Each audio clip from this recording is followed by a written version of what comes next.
আসসালামু আলাইকুম। Start edu চ্যানেলে আপনাদেরকে স্বাগত। আজ আমরা স্টার্টার খুবই গুরুত্বপূর্ণ একটি কমান্ড সম্পর্কে শিখব, কিপ কমান্ড। এই কিপ কমান্ডটি ব্যবহার করে আপনি ডেটাসেট থেকে শুধু নির্দিষ্ট ভেরিয়েবল বা নির্দিষ্ট অবজারভেশন রেখে বাকি সবকিছু ডিলিট করে দিতে পারেন। কিভাবে করতে পারেন তা আজ দেখব। আমরা শুরুতেই ডেটাসেটটাকে দেখে নেই।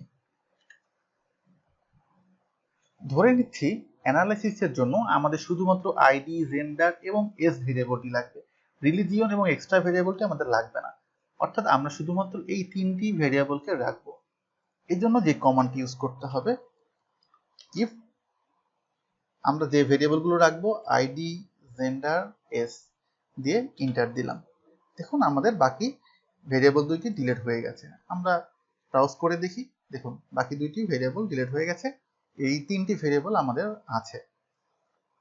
আমরা চাচ্ছি আরো কিছু শর্টিং করব, যে এজে যাদের বয়স 20 বছরের বেশি শুধু তাদেরকেই আমরা রাখবো। এর জন্য যে কমান্ডটি ব্যবহার করতে হবে, কিপ ইফ এস গেটার ইকুয়াল 20।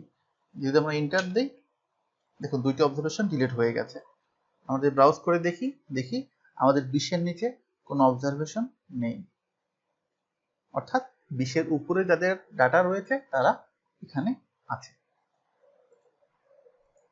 এভাবে কিপ কমান্ড ব্যবহার করে আমরা আমাদের ডেটা সেটটাকে সাজিয়ে নিতে পারি। তবে সাবধান থাকবেন, কিপ কমান্ড ব্যবহার করার ফলে বাকি যে ভেরিয়েবলগুলো ডিলিট হয়ে যায় অথবা অবজারভেশন ডিলিট হয়ে যায় তা আর ফিরে পাওয়া যাবে না। ধন্যবাদ সবাইকে।